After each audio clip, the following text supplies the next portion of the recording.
Welcome back to Up the Coast with Alex and Britt. We are on episode 3 of the podcast, so thanks for joining us. On today's episode, we're going to recap the Shriners Children's Clearwater Invitational, some ACC and SEC matchups, and then take you around a few other updates from across the conference from this past weekend.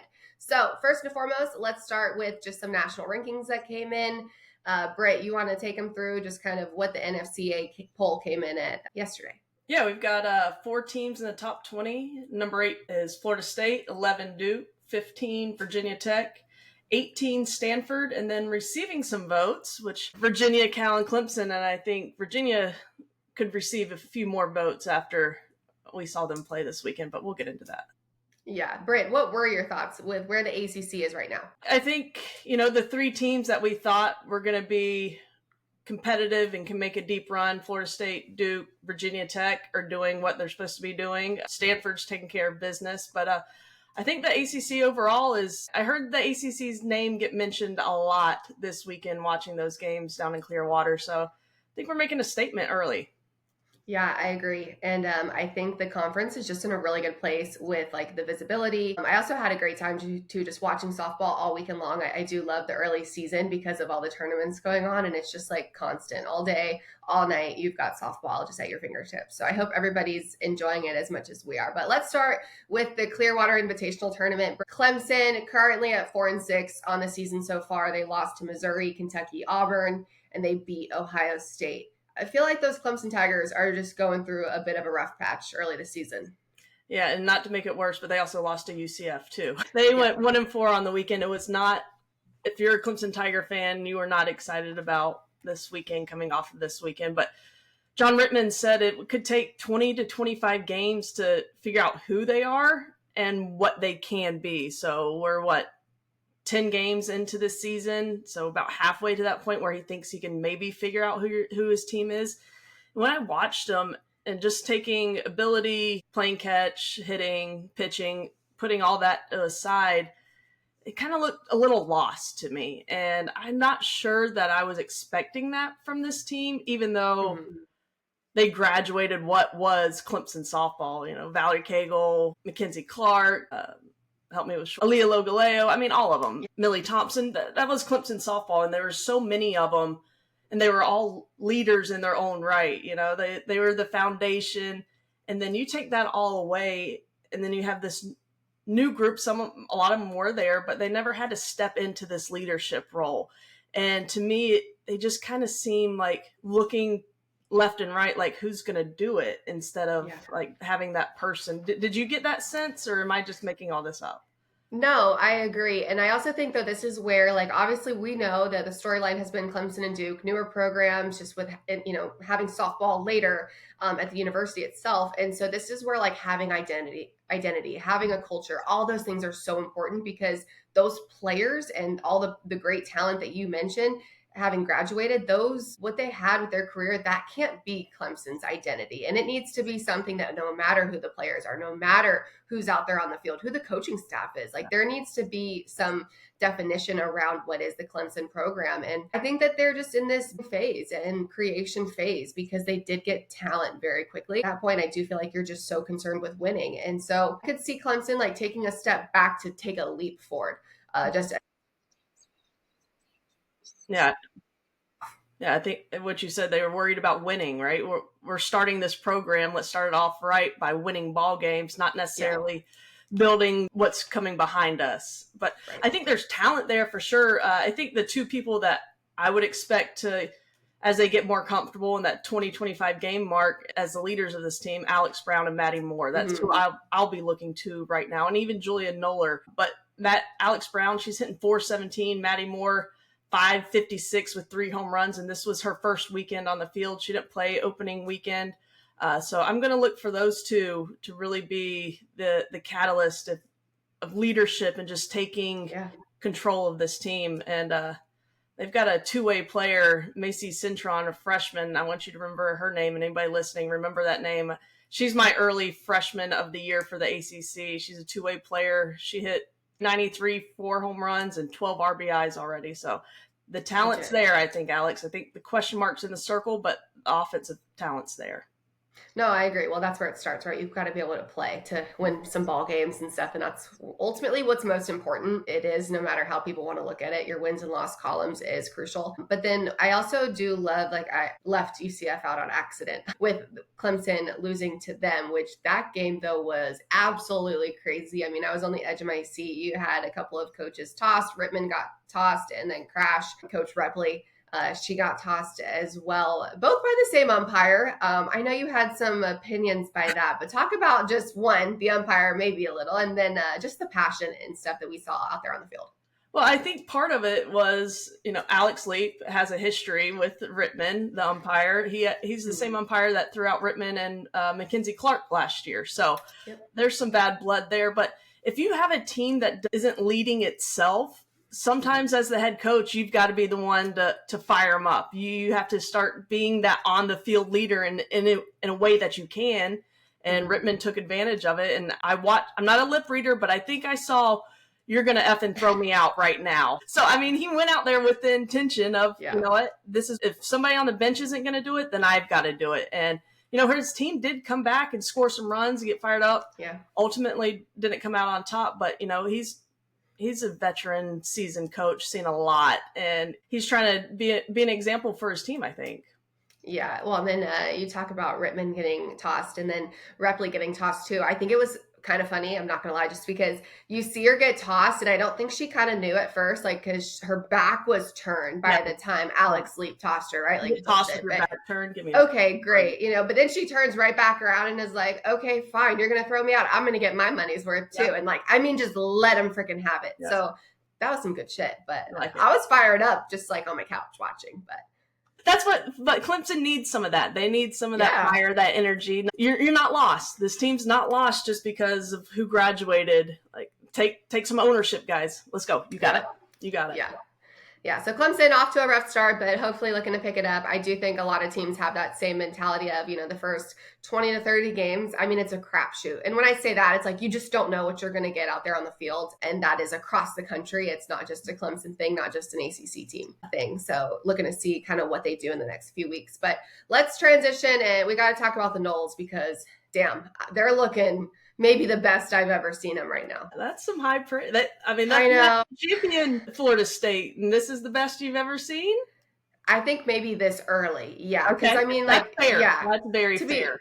Thank you. So, obviously having to put my ego aside a little bit too, but this team just looks like they're clicking, and that's the stuff you can't teach. We talk so much about the been there, done that mentality, and obviously teams like that 18 team, teams like that 21 team and 22 team, 23, man, like we got to cover them a lot, but they're looking really damn good.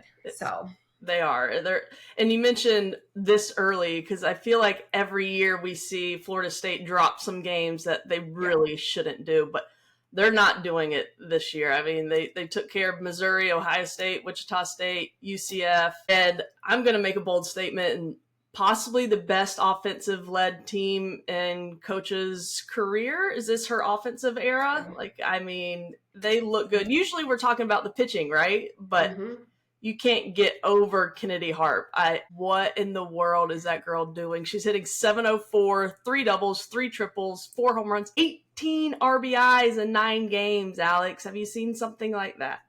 No, it's stupid. And the numbers she's putting up are freakish in the best way. I do love the 18 RBIs though, just because one, it means she's coming through in clutch moments, but two, it means people are on base a lot. And I know in the past, like you said, Lonnie went through a pitching era and defensive era and all these things, right? And I do think though it's important to talk about, it starts in the circle, but when you're a hitter, man, you got to push runs across the board. And last year, when Florida State was struggling pitching a little bit, just with depth, I know that there was a time where they had to score 8 runs in a ball game just to feel comfortable because they know that the depth was lacking. And that's just not even a knock at the pitching staff. It's more of a compliment to all the opposing hitting teams that they were facing, because the hitters in today's game are just so damn good that it's hard to get through a couple times in the lineup. And so the numbers Harp is putting up is ridiculous. Isa Torres is phenomenal, coming off a really good freshman season last year and then starting her sophomore campaign looking legit. And then, of course, Michaela Enfield, man, she's just a baller too. Yes. So, and I'm happy for her too, because remember earlier in her career, she wasn't very consistent, up and down, always clutch. And then last year she was going off, very consistent, putting up numbers, and then she broke her hand, got hurt, and had to deal with that. But this year, I mean, she's picking up right where she left off. I'm happy for her. She's a big part of that leadership team too for the Noles. Agree. And just a lot of, like, I say young talent, but it's kind of like that mid-range age. You've got some good transfers that came in, and then obviously some phenomenal leadership, but you've got a lot of talent that is also going to be back next year too for Florida State. And I'm excited to see those younger girls having a lot of success in the circle. I mean, Annabelle Widra, she's a two-way player too. There's a lot in the game right now that are really good. And she's having a phenomenal start too of her season in the circle especially, but she is playing defense too. Jazzy Francic, I mean, she is coming in clutch in some big moments. Somebody that I feel like it is a starter as well with her approach and stuff, but is coming in a more reliever role type now. And I'm interested to see how that evolves, because I'll be like curious, is that going to be her identity or role this season? Is she going to keep getting the ball in the starts in the circle, down the road? But she's somebody else that has so much potential. And of course, McKenna Reed and Julia Opsel and Ashton Danley. I mean, like, it's so good. Yeah, she's got Coach has a lot to choose from right now. The freshman Jazzy, I think I really do like her in that reliever role, because she has 3 different speeds. So if you're going from Widra to Jazzy and you're used to hard and left and right and up, and then Francic comes in and it's got an off-speed rise and a change-up. I mean, she just somebody that can really frustrate hitters, especially late in games when they feel like they've made adjustments to the starter. So that's the perfect kind of pitcher, I think, for Coach to have to be able to play around with. I agree. And I'm excited to see where Florida State is right now and where they continue the next few weeks. And we'll talk about that at the end, but I'm excited for this weekend especially. So while on the topic of pitching, though, let's transition to Virginia. This is a team that really impressed both of us. I think impressed probably people across the country this weekend. And it's no surprise, because Coach Joe Harden, who has been at Virginia now for 9 seasons? I mean, a while, but she has worked her absolute ass off to just really recreate this program. It was a program that I feel like it was very dull when I was competing, and to nobody's fault, it was just one of those that just wasn't given the TLC, the support from the university. And she has really come in there and changed things around.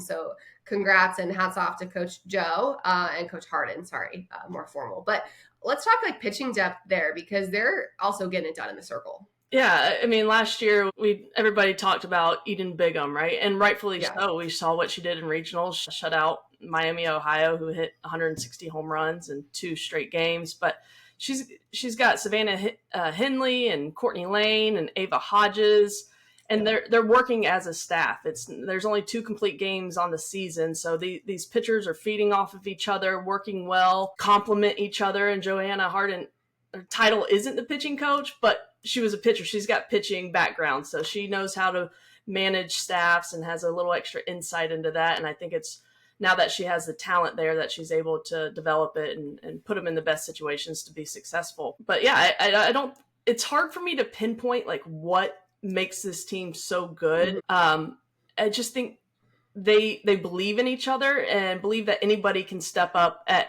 any point in time. Maci Eaton is hitting a $156, but she has 11 RBIs. So she's coming up when it matters. And that's having those kind of players step up in those big situations. It's a recipe for success. The more reps you get, the better they're going to get.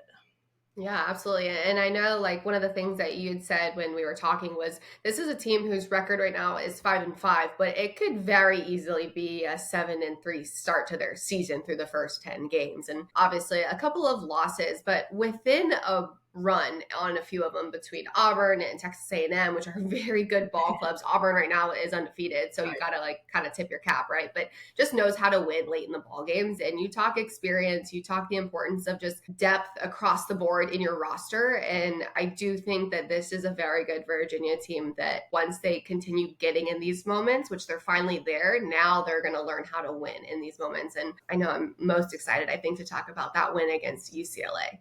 Yeah, I mean, they've been involved with 4 walk-offs early in the season, and they finally get one of their own against UCLA. I think probably the best competition they played this weekend is this UCLA squad. I mean, they've got the pitching, they've got the power, they've got the defense, the experience. They're a great team, and for Virginia to come back and hit a walk-off home run. MC Eaton 0-2 count and just it was a fight all game too. Yeah. They never looked like they were out of it. I feel like they had that belief that, hey, I mean, getting walked off on 3 times already this season and then going into a 1-run game in the 7th, you're like, it's very easy to be defeated by then, but Absolutely. Not this team. And Eaton got around those bases on that home run so freaking fast. I think her home-to-home time is probably quicker than most people's home-to-first on that, because you could just feel that sense of relief, like, finally we did it. We're on this end of the walk-off. And, hey, that's a big-time win for this program, beating UCLA, and hats off to them to keep fighting and keep grinding after just coming up so close and short previous games. Yeah, really good stuff. And again, you have to get there sometimes before you learn how to win there. So yeah, love to great see. Point. Yeah, love to see that paying off for Virginia. The Cavaliers are looking really legit. So let's move beyond the Clearwater Invitational Tournament and look at a few other teams and how they did this past weekend. So Stanford's off to a phenomenal start. They went 5-0 at the Cardinal Classic. And they won all their games with the run rule. So they're undefeated. Mm-hmm. Obviously, great just through the first almost 10 games. And they're leading the country in batting average, which I feel like is kind of surprising to me, not because they obviously shouldn't or can't do it, but the story for Stanford for so long has been obviously like pitching and what Coach Alistair is doing in the circle there. It was the Nyjah Kennedys and everything else. And I love that they're finding this other identity with how good they're looking. Yeah, you're right. This has been a pitching program, but now that with the Kennedy transferring to Texas Tech, they realize, hey, we got to hit, and they're hitting. And I'm gonna say that the competition they're playing so far this season is not the top notch, right? But still, to have a team batting average of 460 and winning all your games via run rule, I mean, that's a big deal. I don't care who you're playing. So hats off to them of finding that what they need to do to win, and they're going to have to hit, because in the circle, they're not going to be able to rely on just giving up 1 or 2 runs or shutouts consistently. So they're going to have to put up a lot of runs. And Emily Jones is hitting 600. Taryn Kern, a returner who high expectations this year, meeting them so far, 564 home runs. And River Mailer, same kind of expectations, 481 with 11 RBIs. There's a freshman on their team that's not getting a lot of playing time, but when she does, she's making it happen. And that's Sydney Bulifin. Hasn't gotten a start, but she's hitting 667. And in 6 or 7 at-bats she's hit 3 home runs. So I'm going to see if she can find a way into that starting lineup, and that's just going to boost their offense even more. But I think Stanford's got to like where they're sitting, and they're going to get tested this weekend finally. Absolutely. And I do think there's something to be said, though, because it doesn't matter necessarily about the opponents. Like, you still have to step in the box and stick to a plan and actually get the job done. So still putting big hits across, obviously leaving the yard a lot. That's really good stuff. And so you can't always look at just like, oh, they're not playing that tough competition. And this is obviously more for anybody listening. Like, you have to still know that as an athlete, even sometimes with these games, you have to be more disciplined because it's so easy to get hyped up for, your top 10 matchup or the SEC opponent that you're going to play, and you just want to kick their ass or whatever it is. Those are the easy games. It's who are you when you're playing the competition that's not as sexy and stuff. And that's ultimately what defines us as players, because it's who we are every single day on the field. And that's why we call it a body of work and not just a day of work. Yeah. So love to see what Stanford is putting together. Virginia Tech, dude, Emma frickin' Lemley, what the hell? I would love to use other expletives here, but phenomenal. She's back, and we talked about it last week. It makes me so happy.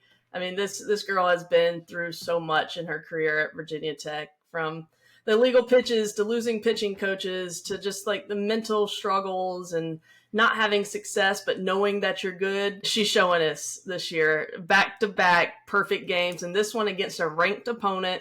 Full 7 innings, 16 Ks against Northwestern with a perfect game. So happy for Emma Lemley. People are talking about her again and talking about the Hokies in a good light, and I couldn't be more happy for Lemley.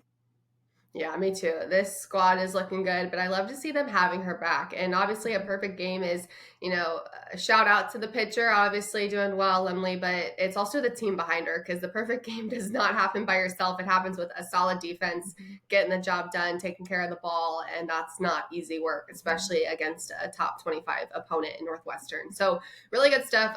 A couple of tough losses to LSU, but again, like learning moments. And if you're putting like losses up on the board, like your only goal and only hope at that point is you have a lot of good information and feedback to take with you. And so I'm hoping that, Virginia Tech can assess what it was that they did well. But you also have to, again, like take all those failures and learn from them too, and look to really flip the script there, because it's not how you start, it's how you finish. So, they might have a very likely chance to see LSU at some time down the road with postseason. Yeah. So. In game 1 against LSU, they lost 7-2. Limley didn't pitch that game. Mazzarone, Kleiman, and Grizzard pitched. And I think LSU just beat them that game. And LSU's good. They've got a stud pitcher in the circle who's throwing her own perfect games. But in that second game, Virginia Tech's got to be a little bit frustrated with that one. They lost 7-4. Limley went in. She looked good. Going against a good hitting team like LSU, you can't expect to really shut them out every time. But she only gave up 3 earned runs. The defense that you mentioned behind her in the perfect game gave up 3 errors that ended up costing them 4 runs. So I think there wasn't a complete game there for Virginia Tech, but they can tell themselves, hey, if we play defense and play like we can, we should have had that game. So they can take that positive out of there, that they did not play their best, and they were in Baton Rouge, tough place to play. So I think even though they didn't beat LSU, they've got some good things to take from it. Absolutely. And kind of moving over here to Duke. Duke, 7-3 on the year so far, definitely playing some tough competition. And we know that because Coach Young is not a slouch when it comes to her scheduling. And they went down to Florida this weekend and played in Gainesville, and a couple of good wins over Boston College, which is interesting, right? We like to see that early matchup just because they won't play in conference this season. And so then win over Boston College, Providence, Florida, which we'll get to that one in a minute, and then Binghamton as well. But yeah, what did you like that you're seeing from the Blue Devils? Because I know that they've obviously been like a preseason favorite, came in number 1 in the conference, and obviously last year's winner as well. Yeah. Well, we talked last week about the question marks for Duke after their opening weekend in Clearwater at that tournament. Coming out game 1 against Florida, they got smoked. Cassidy Curd, she got the start, gave up 7 earned runs, 8 hits. And it was really that second time through the lineup that Florida really turned it on and had a couple big innings put together. And Duke only had 2 hits for themselves. So, I mean, I just think Florida showed us that, hey, that's why they're top 5 team in the country in that first game. But I was so impressed how Duke came out in game 2. Marissa Young threw Cassidy Curd back out there, which I was like, okay, all right. She got hit pretty hard by Florida and then put her back out there, and they win 8-1. Cassidy Curd went 7 innings, just 1 earned run, 6 strikeouts. It was a great response. Offensively, I was really impressed with the bottom of the lineup with Jada Baker and Tessa I practiced before. Malaulu, but 8 and 9 really started the rallies with their big innings. 8-9 turned it over the top and got them in. So that bottom of the lineup really showing up for Duke, and I was just impressed with the response, because Alex, that's not an easy thing to do after getting run rolled by a top team and then having to come back out and face them again as a pitcher and as a team. Oh, absolutely. If anybody tells you that's not in the back of an athlete's mind, like as you're stepping onto the field, they're lying. But at the same time, your really elite competitors love it. Like they love that, knowing that's in the back of your mind. And that's why I'm hungrier today, because they just kicked my ass yesterday. And, it's like, yeah, you're not going to do it again. Like, let's go. And I just love that kind of fierce mentality. I love that Cass Curd wants the ball. And I love that the team showed up behind her, because I think the game is a game of adjustments. And we know very well, like every game matters, but there are a lot of times where it's, again, about the body of work. And you look at a series, or you do play a lot of teams twice at some point, right? Whether it's going to be in a postseason opportunity. Yeah, you have those 1 game opportunities, but then the way the brackets fall, you somehow, some way, a lot of the time get an opportunity to see that same team later.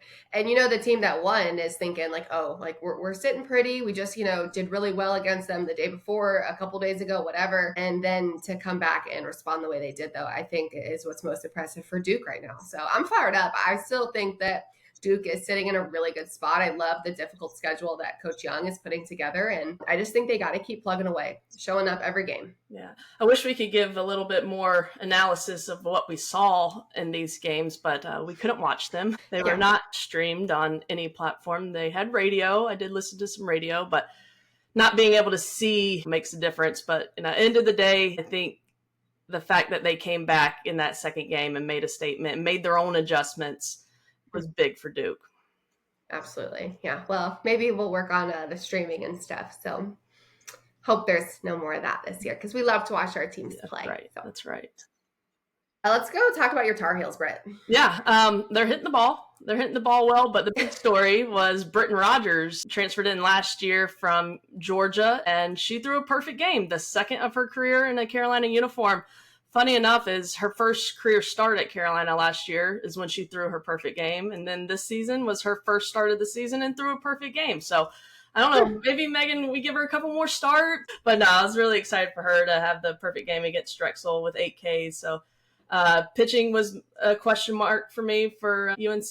Kenna Ray's doing her job. And then Britton Rogers throwing a perfect game, showing me that they do have some arms in there that can get the job done. So nice job, Britton. Yeah, good stuff. We will definitely keep up with the Tar Heels the next couple of weeks and looking to see what they do there. Louisville currently sitting at a 7-3. They had a nice ranked win over FAU, who FAU has come in and really impressed a lot of people. I know they're kind of shaky just right now, but again, everybody goes through that. That's why it's a roller coaster and you got to ride it. It's a marathon and not a sprint. You just got to take the days as they come. And then Syracuse, currently undefeated too. So Syracuse and Stanford sitting pretty, both 9-0. Syracuse is leading the country in ERA right now at 0.37. So that's really legit. So the ACC in the circle is looking really solid. Obviously, the Orange are led by Madison Knight and Juliana Verney. So any thoughts on the Orange, Britt, or even Louisville? Syracuse, we saw Madison Knight throw last year and we're pretty impressed with her. Syracuse is a team that is easily overlooked, but they're undefeated and winning's hard. I don't care who you're playing. And to lead the nation in ERA with a 0.37 ERA, and Madison Knight haven't given up a run in 19 innings with 27 Ks. All right. I'm going to keep an eye on the Orange. We'll see once they get challenged a little bit more, but good for them. Happy for that start. Yeah, well, a couple of things coming up this weekend.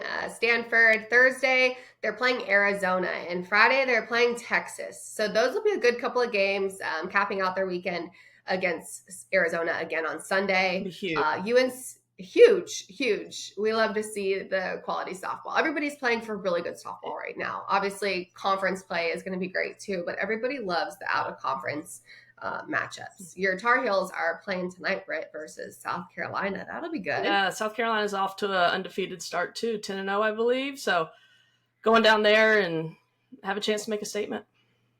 Yeah, we'll see. Duke's at Mary Nutter this weekend. Mary Nutter, man, we don't have a ton of teams in Mary Nutter anymore. That was like the big tournament when we were playing. Obviously, Clearwater didn't exist yet. We sound super old, but excited to see how the Blue Devils fare. And they're going to play against Nebraska on Friday, which I'm so fired up. Obviously, you got Jordy Ball, who's so good for Nebraska, and then UCLA on Sunday. So I love to see our ACC team squaring up against the Bruins. FSU is playing at home against Texas A&M on Saturday. And Alex is on the call. Everybody, not just to watch the Knowles, but listen to Alex. Super fired up for that one. That'll be a top 10 matchup. I mean, so legit. I can't wait. And then Syracuse is going to Athens for a couple of games against Georgia. So I think that'll be good. I'm excited to see Syracuse play some really good talent too, because I got to call Georgia earlier this season, aka a weekend ago. Yeah, and but Georgia looks really good. Obviously, Coach Baldwin is great, and so I'm excited to see Syracuse go compete and kind of measure up. Again, everything right now is about measuring up and seeing how we fare against really good competition. So Yeah. I feel like it's safe to say we're feeling really confident about where the ACC is and just the output and results that we're getting from our teams. Yeah, and I think the scheduling, nobody can say the ACC is not playing anybody out of conference. Right. So in that FSU game, it's a doubleheader against A&M. Yeah, I like that. I mean, you're gonna test your team in game 2. It's gonna be interesting. Emily Kennedy, the big arm for A&M. What's going to happen game 2? How is Trisha Ford going to work that? We know how Lonnie can, but double headers against top teams, that takes a toll on a player. So that's an interesting watch for me. I think the winner that comes out of that game, again, I'm totally foreshadowing here, but I think it's just going to be a matter of who has the better depth. I say that now. So hopefully it plays out that way. Yeah. But we'll see. It will be fun. It'll be a great weekend. And playing these teams is just going to make in-conference games and series even that more exciting when we get there. I'm not trying to rush this season along, but it's gonna be fun when we get there. Yeah, really good stuff. Well, as always, don't forget to like and subscribe to our content. We are on YouTube. We are on Spotify. We are on Apple. Britt, did I forget any? Am I good there? Wherever you get your podcast. Wherever you get your podcast, like us, subscribe to us, send us comments or emails about other things that you would like to see us talk about and cover. There's a lot of good stuff right now, a lot of good softball going on across the country. So as always, we appreciate you guys and your feedback. And as always, just let us have it. So thanks for listening. And this was episode 3 of Up the Coast with Alex and Britt. Bye.